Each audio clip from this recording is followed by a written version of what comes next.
Hey guys, just a heads up, G Fuel just dropped the brand new French vanilla flavor today, and right now through the 26th, code Immortal will get you a 30% discount on basically everything on the site.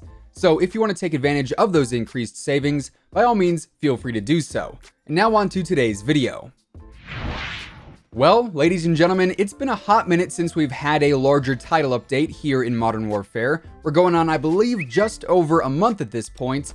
However, today that dry spell was finally broken, and the new 1.13 update is now live across all platforms. And with it, we've got some brand new content, new bug fixes, and plenty of other things to discuss as we break down all the major changes that just came with the new patch. But before we jump into that, hey, hi, how you doing? If you're new here, or if you're a part of the 78% of viewers who are not subscribed, feel free to subscribe with your notifications turned on. That way you can stay up to date with the latest Call of Duty news and intel. And of course, if you enjoy the video at any point, let me know by dropping a like on it. Now let's get into the new 1.13 update and all the changes that came with it. So as mentioned, this is an actual title update, meaning everyone will have to download the update before jumping onto the game. And for those of you on PlayStation 4, this means copying is going to be a thing, so just make sure you set aside some extra time for that. Now, this update sits at 48 gigs on PC. 48 gigs for an update, that is absolutely nuts. And then over on Xbox, it's going to be right around 18 gigs, and then on PS4, it's going to be 13.2 gigs. Now, I'm honestly not sure why it is that the update size on PC is so much bigger than it is on console, but if I had to guess, and bear in mind this is just a guess, but these updated PC files could potentially contain some Battle Royale assets, and that would, I guess, account for that larger download. Now, that is just a theory, but hey, if Battle Royale is going to be a thing, I think this lines up quite nicely. Also, upon finishing the download on PS4, you will also be prompted to download an additional 12 gig Spec Ops pack, and then over on Xbox, you'll need to download an additional 9 gig multiplayer pack. Once again, those really just raise suspicion in my book. Anyways, getting into the major changes, right up front, one of the biggest things this update brings with it is the addition of a brand new DLC weapon, that being the Crossbow. Now, this might not be everyone's first choice of weaponry. I know a lot of people would probably prefer the return of, say, the UMP or the ACR or something else entirely, but the Crossbow is here, and it is free to everyone who completes the specific challenge required in order to unlock it. That challenge needs you to use a marksman rifle with a reflex optic and get 5 kills with it in 25 different matches. So it is certainly not the easiest challenge in the world. You will definitely need to grind out some matches for that, and it'll take a decent amount of time to actually run through all of those games, but at the end of the day, it is a free DLC weapon. That's pretty good news to me. Oh, and it is classified as a marksman rifle, so that's where you can find it once you unlock it. On top of that, we now have an additional 5 custom class slots that are free to use. Those are automatically in your gunsmith when you boot up the game, so we have a few extra slots to mess around with moving forward. We also have a brand new playlist refresh per usual, and this is something we do get every week, usually on Tuesdays, but since this update was planned for today instead, they decided to hold off the playlist refresh until today. Anyways, with that, for the next week, we can see that we've got the playlists of Quick Play per usual, Realism Mosh Pit, Ground War, Gunfight, Gunfight 3v3, Capture the Flag, and lastly, Shoot the Ship. Now, in Ground War specifically, we should also note that Anaya Palace is now back in the rotation. However, Krovnik Farmland has actually been removed from the rotation for the time being to allow for Infinity Ward to properly fix some issues with the map, so just keep that in mind there. Then, jumping over into the shop, we of course have a new update here too, but it is not live quite yet. And instead, the new content here will be launching later this week on the 24th as we get some brand new Cdl bundles to buy. All of these Cdl gear bundles represent the various Cdl teams we have, and these team packs include a home and away skin for your operators, a weapon camo that can be applied to any and every weapon, so we finally got some universal camos. That's pretty cool in my own opinion. Then these packs also include a calling card, a charm, a watch, a spray, a sticker, and an emblem as well. So if you are into competitive Call of Duty and you want to represent your favorite Cdl team, that'll be an option here in just a few days' time.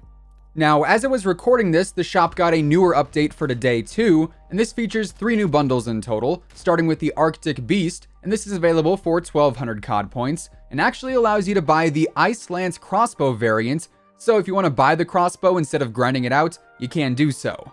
This bundle also includes an emblem, a sticker, a calling card, and 1 tier skip for the battle pass.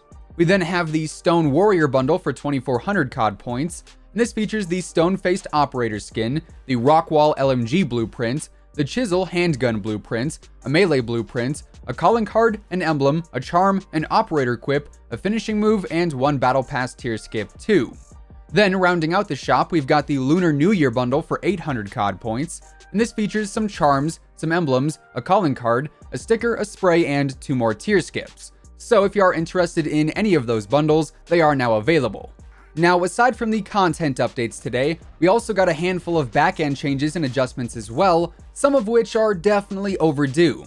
So jumping into the general fixes, we've got quite the lengthy list here, and as we can see, on port there was a bush that could kill players. That is no longer a problem, it has since been fixed. They fixed an out-of-bounds exploit on Anaya Palace, they removed Krovnik Farmland from Ground War as I mentioned earlier, and they fixed a bug that locked a PC player's FOV in Ground War.